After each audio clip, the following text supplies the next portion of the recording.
अब हम दीर्घ ई की मात्रा का प्रयोग करेंगे। इसकी मात्राएं जैसे ह्रस्व ई की मात्रा रखी है उसी तरह से है, इसलिए यहाँ हम अलग अलग नहीं दिखाएंगे, केवल यहाँ सीधे व्यंजनों के ऊपर हम लगाते जाएंगे। इसीलिए हम यहाँ पर ऊपर पुल्लिंग भी नहीं दिखा रहे हैं। इक में जब ई जुड़ेगा तब इसकी मात्रा यहाँ इस तरह से जुड़ती है और अब ये बन जाता है ई।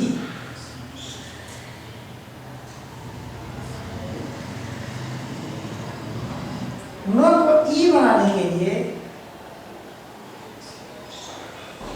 नी, च को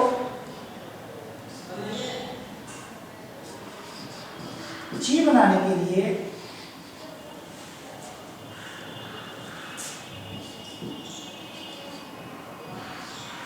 नी,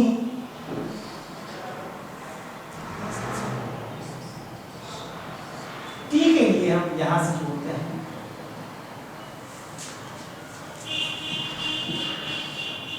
नी,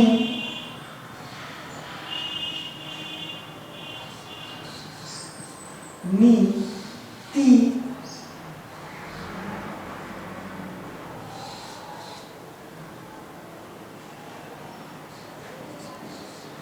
मी,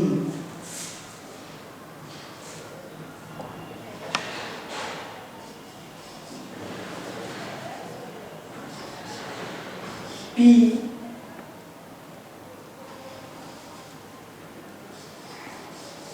मी,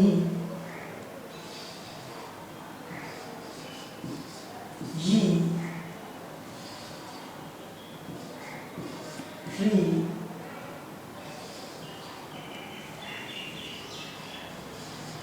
ली, वी,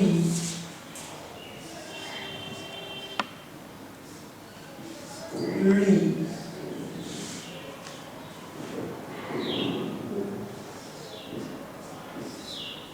ली, री और नी।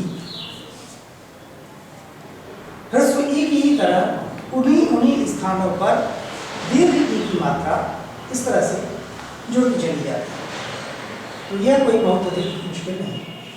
इसके पश्चात अब हम आते हैं ऊ की मात्रा पर।